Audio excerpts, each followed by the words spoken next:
On today's show, the Houston Rockets will only go as far as Jalen Green and Alperen Sengun can take them in this series against the Golden State Warriors, how they can succeed in this first round series and put their names on the map as true star players. It's all coming up right here at Locked On Rockets. This is Mission Control, Houston. Ignition sequence start. 6, 5, 4, 3, 2, 1.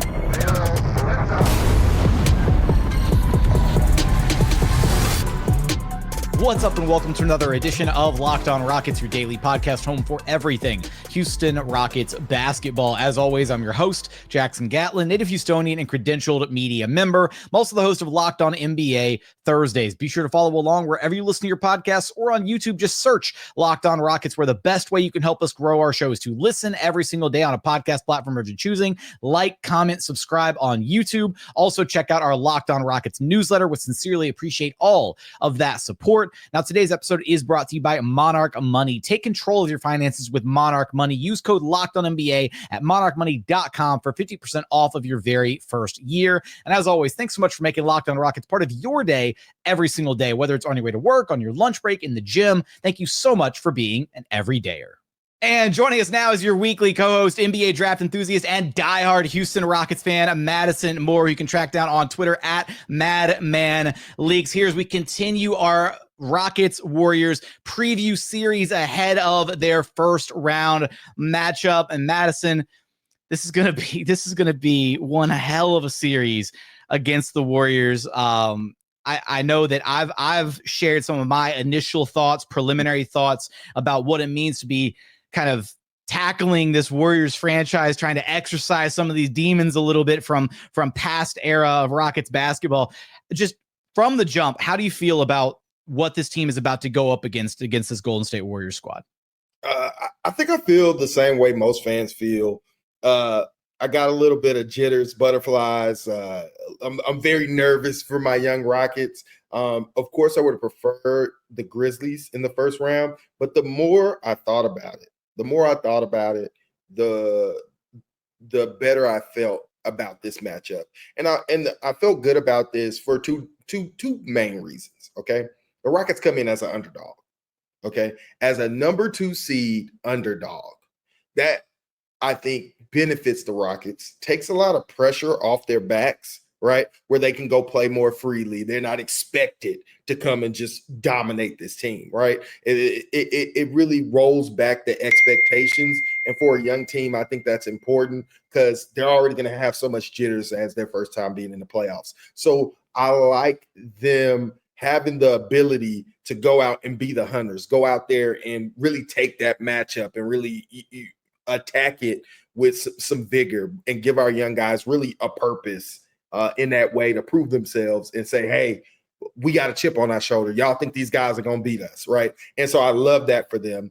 And lastly, whether the Rockets win or lose, as long as they're competitive, I think the season will still be an overwhelming success, right? If we lost to the Grizzlies in the first round, which the Grizzlies are a good team and that could happen. They have more experience than our young Rockets, right? I think that could kind of put a damper on a season that's already been electrifying and really should be praised for how the Rockets performed. But now they kind of don't really have to do that. You know what I mean? Like, as long as you're competitive in this team, you're going against Steph Curry, right? And it gives us the opportunity to, lose with our heads held high. But I do think the Rockets have a very good chance of winning this series. And if they do win this series,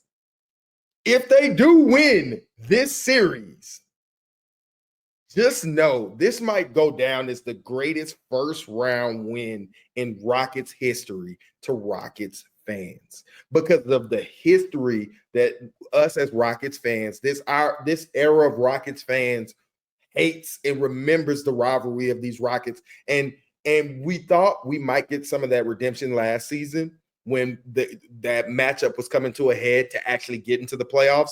And then our guys wasn't really ready for that moment.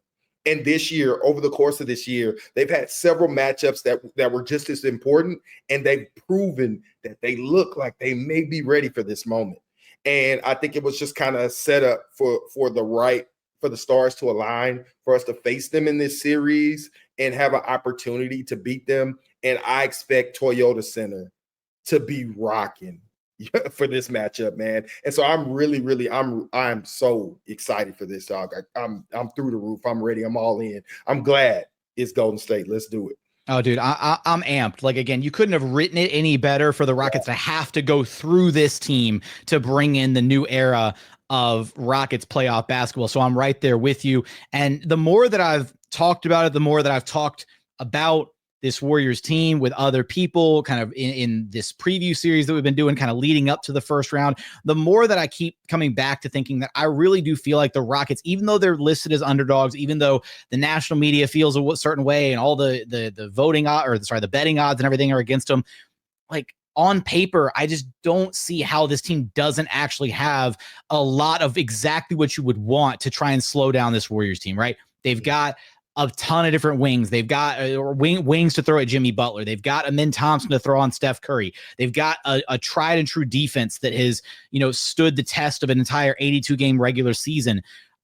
They've got the young talent offensively. And that's despite the fact, look, Warriors have been a phenomenal defense all season, right? And then that defense went from being good, top 10 good, like floating like 7, 8-ish, whatever, all the way up to being the best defense since acquiring Jimmy Butler.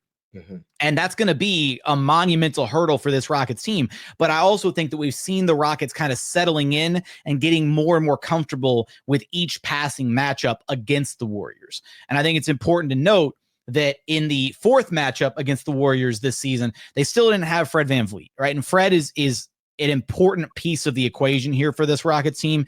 He provides that calming influence. He kind of steadies all the guys when he's out there. Even when Fred's numbers don't jump off the page, even when Fred is having a bad game, there's something about, like for these young guys, having Big Brother out there to rely on, right? Having him out there to steady the troops, all that kind of stuff. And so for me, at least, I think you look at that game, and that game was still very competitive, 105-98 final score. The Rockets didn't get blown out or anything. Like, a couple things break differently, and we're talking about that one being a Rockets win instead of a loss. And I think that kind of paints the picture, aside from that outlier, right, first game between these two teams where the Rockets went down, 30, and it was an ugly affair, and they had to mount the comeback to get to OT. And even that one finished incredibly close despite the huge disparity in the first half. Every game has been close between these two teams. And I think that's exactly what we're going to get in the postseason is we're going to get a nail biter of a series where every game is a dogfight, defense first affair across the board.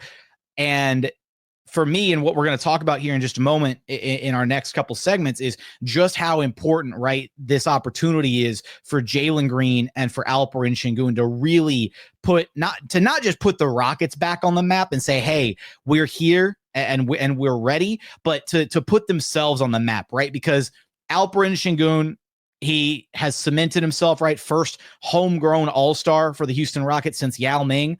And, him getting that all-star nod was a great kind of feather in his cap and kind of a signifier of his work and his growth and his development to get to where he is under Ime Udoka and how effective he's been as the Rockets' best player. And then for Jalen Green to go through the trials and tribulations and everything that he's had to go through, the ups and the downs, the peaks and the valleys, and ironing out his game to get to the place where he's at this season, where he feels like he's at the most consistent place he's been at production-wise in his career. You're seeing kind of that next evolution of Jalen Green, and this is really his chance. We know that Jalen is a guy that really does tend to thrive when the lights are brightest, right? When he's up against star caliber players, when he plays against the Warriors, the Lakers. Well, I can't quite use the Warriors as an example because he struggled against the Warriors this year, but Jalen has every bit of talent necessary to be the type of guy that can swing a playoff series, that can take over a playoff series. And we know the proof is in the pudding, right? When Jalen goes 30 plus, Rockets have literally only lost one time this season. So I'm not sitting here saying Jalen needs to score 30 plus every game in the playoffs, but I think that, we're going to talk about what we need to see from him and Al P here in just a moment. But man, I'm excited for this series. It's going to be a lot of fun. Yeah, man. Can't wait. And just to put the cherry on top, dog, like This is an incredible opportunity for the young Rockets. Can't wait to see how they respond. Can't wait to see how they grow. Like you talked about, just the cycle of the Rockets games with the Warriors being spread out over the course of this 82 games. They've already played them 5 times, right? And so we already have so much experience with this team over the course, and the Rockets got better over time.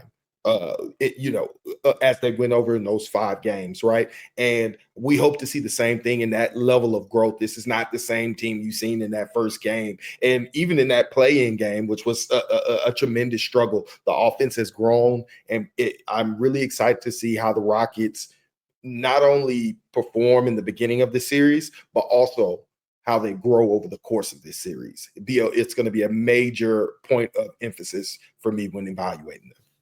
Coming up, this team will only go as far as Jalen Green and Alperen Sengun take them. What do we need to see from those two against the Warriors offensively, defensively, and more? We're going to get there in just one moment. First, today's episode is brought to you by Upwork. Look, scaling your business requires the right expertise at the right time. With Upwork, you can find specialized freelancers in marketing, development, design, and so much more. Experts ready to help you take your business to the next level. Upwork gives businesses flexibility by connecting them with top freelance talent across multiple industries, including IT, AI, web development, and marketing. Whether you need extra hands for a project or a long-term partner, Upwork makes hiring simple and affordable. Posting a job is free and simple. And within a day, multiple qualified candidates will be available to choose from. Just totally fast and easy hiring. If you need help with a marketing campaign, Upwork can connect you with a freelance expert who delivers incredible results. So visit Upwork.com right now and post your job for free. That's Upwork.com, UPWORK.com, Upwork.com to connect with top talent and grow your business today. And continuing on here at Locked On Rockets, your daily podcast, home for everything Houston Rockets basketball. All right, Madison, let's talk Jalen Green first here, because to me, I think the Rockets, again, the recipe is tried and true. When Jalen Green scores 30 plus, when he has these stronger, efficient nights, and really just when he does kind of the heavy lifting that this Rockets offense really needs him to do on a night-to-night basis, this is a really hard team to beat, right? They have the defense. The defense is basically there every single night. It travels, it works well. The rebounding is there. They have this identity. They're all, even the second chance points and all that's there. But the Achilles heel for this team has been their inability at times to generate consistent offense, especially in the half court. And that's where Jalen Green and Alperen Sengun are absolutely going to have to deliver, especially against this top-notch Warriors defense. And when you go back and look at the numbers for Jalen Green from this regular season, it is pretty rough, being completely honest, right? Jalen has flat out struggled against the Warriors. He's averaging only 12.6 points per contest across those 5 games. His shooting splits are not great. He's shooting 31.5% from the floor, just 25% from downtown, and just under 70% at the free throw line. Now, that being said, the final game against the Warriors, things looked a lot better, right? He was able to close them out. Rockets won that game because Jalen Green delivered in the fourth quarter 10 straight points to put the Warriors away. And if that's a taste of what's to come in the playoffs, then things could look pretty good for this team. Yeah, I mean, as we know, we talked about Jalen. Jalen, it's all in the decision making. Shots will make and miss like in the last game, but you got to stay confident and you got to stay making the correct decisions, always limiting your turnovers, trying to get the other players involved. And what the Warriors do to Jalen, and which has caused him to struggle, is they really pack the paint. They really surround him with a triangle of help defenders, and a lot of times they trap them on the pick, like he's seen over and over again. But one thing about the playoffs that I think will benefit, one thing that Jalen has gone through that will benefit him in the playoffs is the scouting report on Jalen is to pressure him, to trap him, right? And so a lot of the things that you see ratcheted up in the playoffs that you don't see over the course of an 82-game season has been in the scouting report for Jalen. And so Jalen has had the benefit of working through those issues through the regular season because teams understand what his potential is and they understand how to stop him from reaching that potential of getting hot.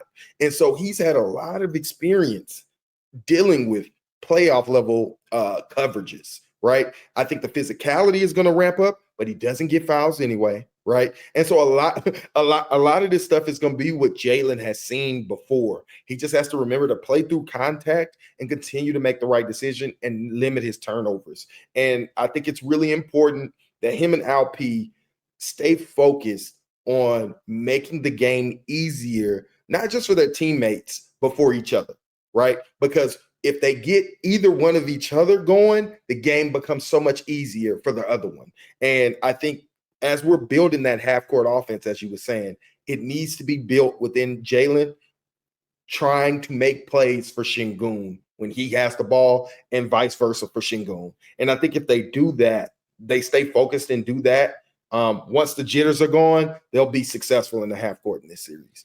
I agree with you 100%. One of the things that I'm kind of looking for, right, is not only just them kind of trying to get each other going, but because you talk about, and look, they're both going to face this a lot, right? They're going to deal with trapping, double team. Jalen's going to get blitzed on the perimeter a ton. That's one of the things that the Warriors love to do with Draymond, with Kevon Looney. They have these kind of more mobile bigs that can be used aggressively, at the point of attack. And so for Jalen, right, the decision-making has to be there. He needs to get rid of the ball quickly when those double teams happen.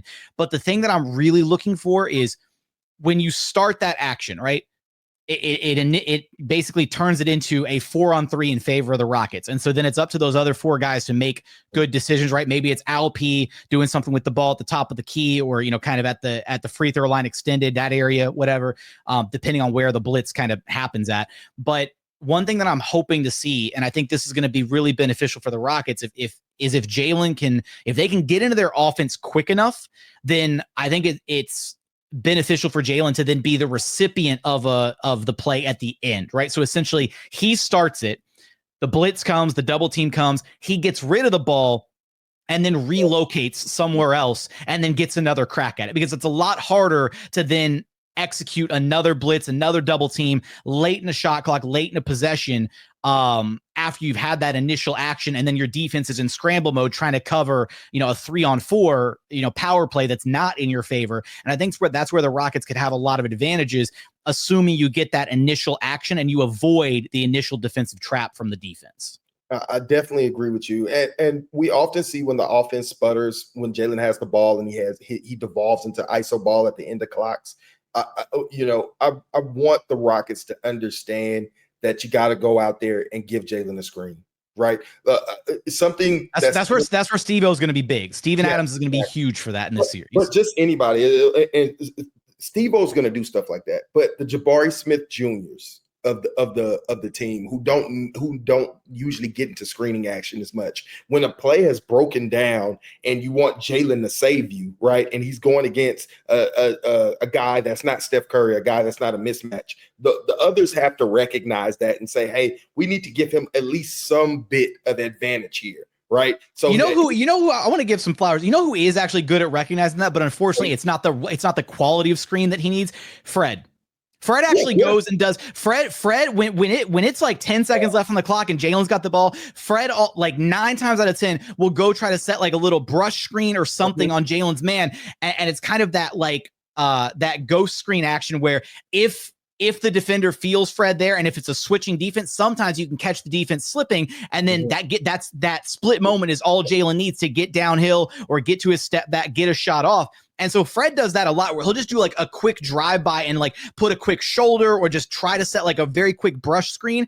And then sometimes it results in Jalen getting a shot. Sometimes it results in 2 defenders on Jalen, and then Jalen's able to flip it over to Fred for a shot. But you're right. Like the other guys, the other actual bigger guys who are capable of like deleting a guy with a screen need to step up in those moments. Right. Just trying to put Jalen in as many opportunities to gain advantages so he can make plays for others or for himself. We just don't want to string him out because he is a young player that has to carry the weight of this offense along with Sengun. And I do want to bring up that I like Jalen's, from the outside looking in, his approach so far. We see the message on social media about getting off of social media for the playoffs, right? We see Jalen, an article was released where Jalen was talking about watching Kobe Bryant and watching some of the other wing stars like Michael Jordan, their mentality in the playoffs, the level of ferocity that they play with, which we know is one of Jalen's biggest things that determines if he's going to play well is his mentality. Is he being aggressive? Is he continuing to shoot through, a couple missed shots, right? And that's what he did in that Warriors game that we lost. He wasn't having a good game until the fourth quarter and where he went nuclear, but it's because he stayed confident. And the same is with Steph. Steph did that in that closeout game. He really wasn't having a crazy game. It was Jimmy Butler who was doing everything against the Memphis Grizzlies. But the best players find a way in the fourth quarter to find the confidence, find the range. And that's what Jalen, I think, struggles with, is that killer instinct in the fourth quarters. You work so hard on these moves every day. You put the work in on making those shots. James Harden used to say this all the time: make or miss. We are okay with shooting these shots because we put the work in to shoot these shots. And if he's confident that he's putting the work in, you take those shots with confidence. And I think that will carry us in the half court when, through Jalen's ups and downs. And that's the other really important thing to note here before we move on to talk a little bit about Alperen Sengun. But, in the playoffs, and this is the benefit of what the Rockets have kind of done this season. In the playoffs, it's great. 82 game season, regular season, you got a beautiful team, lots of passing, great ball movement, whatever. In the playoffs, sometimes you just need a bucket. Sometimes you just need to give the ball to a guy and say, go get me a bucket. And that's what this series is going to be defined by, is which guys can step up when the game is close, when it's tied in the fourth quarter, when you're down a point or only ahead by 3, whatever, who can come through and just put some points on the board. And Jalen Green is the one guy on this Rockets team that can manufacture a shot, get something out of absolutely nothing, pretty much whenever he wants to at will. Now, whether those shots are going to drop, that's another question, right? Sometimes shots are going to, like you said earlier, sometimes shots fall, sometimes they don't. But it's the confidence, it's the aggression. And when you've got an aggressive, confident Jalen Green, even if he's missing shots, even if he struggles to start the game, that's the one thing that of all the areas of growth from Jalen, the decision-making, the defensive growth, the shot making, him shooting his best, career year from 3, more important than all of that is his ability this year to shake off bad games, to shake off, okay, I had a bad first quarter, or a bad first half. It doesn't matter. Lock in the third quarter, show up in the fourth quarter, even if it's just 2 or 3 buckets here or there. Sometimes that's all this team needs, because they're able to do enough defensively that all you need is a little bit of scoring to put you over the top. And that's where Jalen Green has to be able to deliver as one of the 2 big hitters for this team. Coming up, we're going to talk about Alperen Sengun, expectations for him in this series. How targeted is he going to be defensively, and what he needs to deliver on the offensive side of the ball as well. We're going to get there in just one moment. First, today's episode is brought to you by Monarch Money. Have you ever checked your bank account and wondered, where did all my money go? It's happened to me a handful of times. Between dining out, online shopping, and entertainment costs, it can be really easy to lose track. That's where Monarch Money comes in, your personal CFO, giving you full visibility and control over your finances. Monarch Money isn't just a budgeting app. It's a complete financial command center. You can track all your accounts, investments, and spending in one place. So you stop just managing your money and you start building your wealth. Instead of juggling multiple apps, you can use Monarch to check your finances, track spending, and even plan long-term goals. Take control of your finances with Monarch Money. Use code LOCKEDONNBA at monarchmoney.com for 50% off of your first year. That's monarchmoney.com, code LOCKEDONNBA for half off your very first year. And final segment here at Locked On Rockets, your daily podcast, home for everything Houston Rockets basketball. All right, Madison, the man in the middle, Alperen Sengun. Now, Alp's actually been fairly consistent against the Warriors, at least so far this season, from an offensive perspective. He's unfortunately this year, right, his efficiency took a major hit, the bunnies and the missed shots around the rim. So the efficiency wise, only shooting 47% against the Warriors, but that's not like too far off from, unfortunately, his season numbers, which is disappointing. But he's averaging 17 a game to go along with 11 rebounds, 4.5 dimes, a steal and a half. He's filling up the stat sheet against the Warriors, and he's had some big games. He's been effective on the glass. I think from an offensive perspective, this is going to be big for him because the Warriors are not a big team. And the real question that I have is, how much Kevon Looney are we going to see in this series? Because ever since Jimmy Butler got to Golden State, they've been running this like uber small ball lineup with Draymond at center.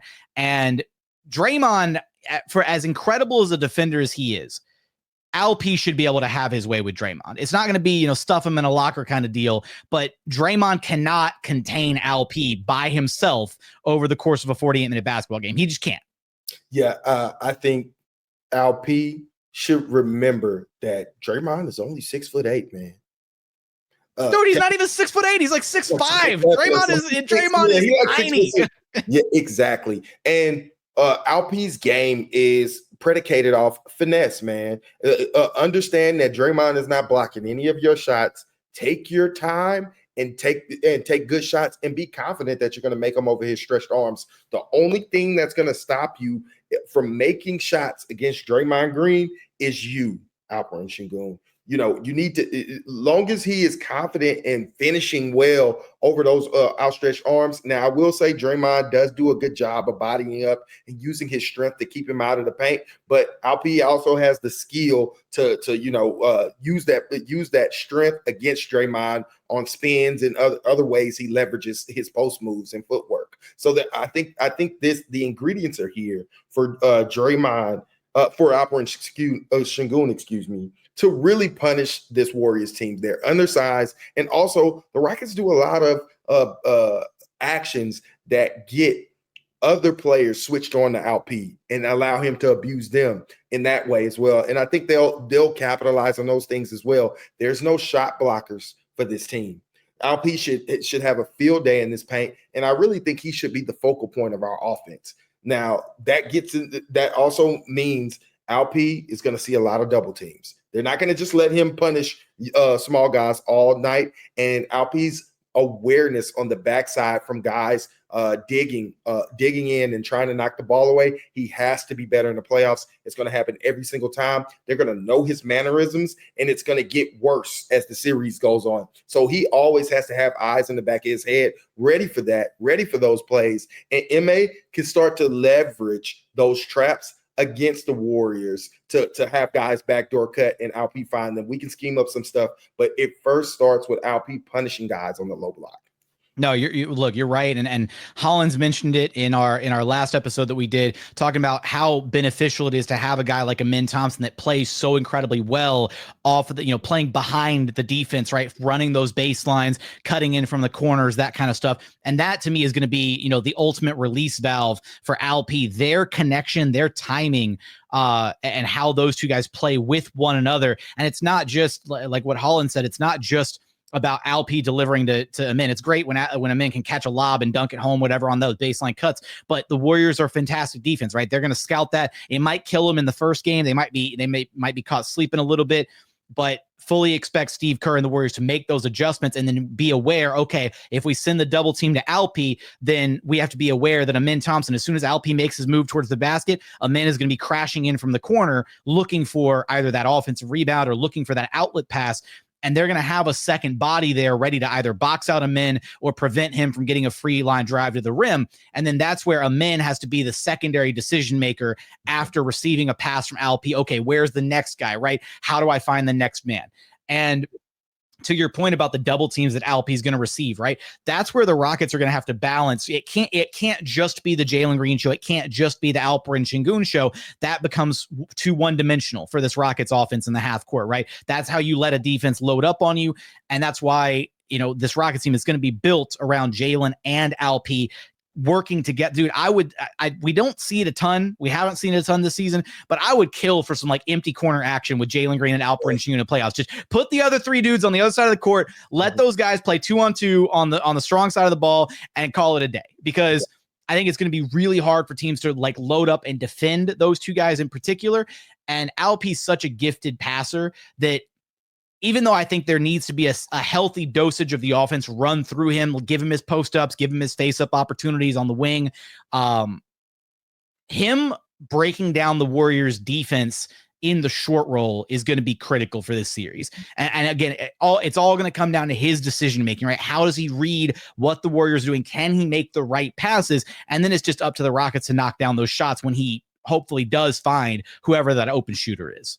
Yeah, man, I definitely agree with that. And the last underrated point is the matchup between Draymond and Sengun is going to be a very physical matchup.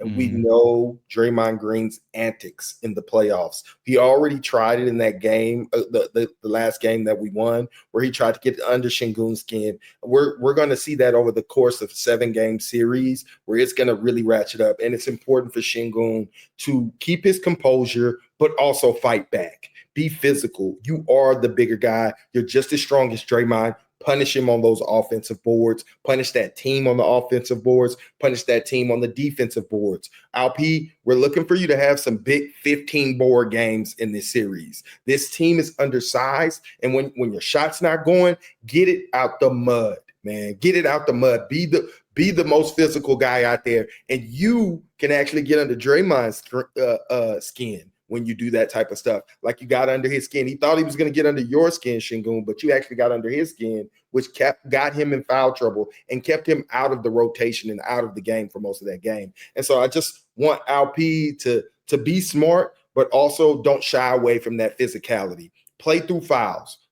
Get back on defense. It's the playoffs. You're not going to get fouls. I'm sorry, young fella. You know what I'm saying? You got to play through that physicality, and you got to punish him anyway. It doesn't matter, bro. It's a mindset. And if Alp comes with that mindset, he's going to dominate. One thing that I want to talk about Alp defensively here for a moment, but I want to just backtrack for a split second and highlight, in all the show we've done, all this coverage, we're giving a lot of flowers to Amen Thompson for his ability to contain Steph Curry and looking at him as the tip of the spear defensively to really limit Curry as much as possible. But it really is, and Udoka talked about this at practice Thursday, but it really is a whole collaborative team effort, right? Because Amen is the starter, right? He's the primary on Curry, but the Rockets do still switch a lot of those actions. They have moments where Dillon's going to guard Steph, or Tari will be on him, or Jabari on a switch, or even Jalen, Fred. Those guys are going to spend a lot of time. Everybody is going to spend a lot of time guarding Steph. And I just want to point out here that Jalen Green has sneakily been a pretty good defender against Steph. He's steadily improved over these 2 years under Udoka as a defensive piece for this Rockets team. I'd go so far as to say that Jalen is oftentimes a plus level defender outside of matchups where he's just physically outmatched, where he's got a bigger guy on a mismatch. And it just, at the end of the day, there's nothing you can do about that. Small guys get abused by big guys all the time. It's up to the team to prevent that from happening. You got to scram out of a bad switch, that kind of thing. But I think that Jalen is going to be a key piece of slowing down Steph in particular. He's got the speed, he's got the quickness, he's got the athleticism to stick with Steph. It's going to be about the game plan discipline, following, making sure you shadow him when you are caught up on him on a switch, as long as, if Amen's not there. But Sengun's defense is going to be such an important element of this series. We've seen Sengun grow and blossom and develop as a defender under Ime Udoka, right? And this is a guy that faced so much scrutiny. Oh my God, you're never gonna be able to win with Sengun. He's never gonna be a good defender. He's a defensive liability. All this stuff about Sengun, right? And he kind of put some of it to rest last season, right? Rockets finished with a top 10 defense, and there were still doubters. There were still naysayers for Sengun, right? He can't do it, whatever. Rockets were tryhards, this, that, and the other thing. It's all these other guys are propping up Sengun. He's still a defensive liability. Then they doubled down. Now they're a top 5 defense this year. And yes, Alp is still an absolutely huge part of that defensive identity for this team, but it's a different beast. In a 7-game playoff series, we are going to see this Warriors team absolutely pick on Alp every single possession that they get a chance to in this 7-game series. And I had the chance to ask both Ime and Alp himself about how prepared they are for dealing with a Warriors team that is likely going to target him relentlessly in the postseason. And Alp said, and I'm paraphrasing here, the video's on the YouTube channel. Go check it out. If I was a better host, I would have clipped the clip. So I'm sorry for that. But this is my 4th podcast in 24 hours. I apologize, guys. But Alp, I'm paraphrasing here. He basically said, look, when I'm, defensively in a game like that, against a team like this, when I'm being attacked, when I'm getting, when I'm involved and all that, I'm more locked in, right? I'm engaged and I'm fighting harder. And I think to a degree, right, he's right. When Sengun is being asked to do more defensively, he's delivered, right? When he's playing at the level of the screen, when he's doing more of these things, when they're trying to send two to the ball to get Curry, to make Curry get rid of it, all these things that he is absolutely capable of. It is a far cry from what we saw during the Silas era days where he was tasked to just, oh, you're a drop big, just get back. That did not play to his strengths whatsoever. He has a high IQ. He's got quick hands. He's actually sneakily quick on his feet as far as like moving and sticking with the defender. I'm not saying Sengun's going to be out there like, getting isolated on. He's going to have to hold his own against like Steph or Jimmy in isolation. There might be a few possessions like that, but Udoka's follow-up was essentially just, they're going to have to do certain things about, pre-switching actions, and they understand that there's a lot of things that they can do by parking Sengun on different guys. Maybe you switch who his primary defensive target is, not even just game to game, but inside of a given game. Maybe you start him on Moses Moody and then you flip him on to a different guy later on, or maybe you do spend some possessions where he is guarding Draymond, or you pre-switch some of the different actions. But for me, even more than any of the offensive stuff, this series is going to tell me so much about Sengun and what he truly is capable of defensively. If he cannot be like a defensive liability against this Golden State team, then I don't ever want to hear anything else about Sengun can't play defense in the NBA ever again.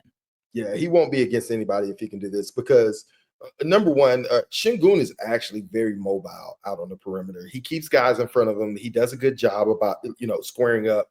I think his biggest issue is when he has to sprint towards a. We're talking about closeouts. We're talking about closeouts. That's the hard one.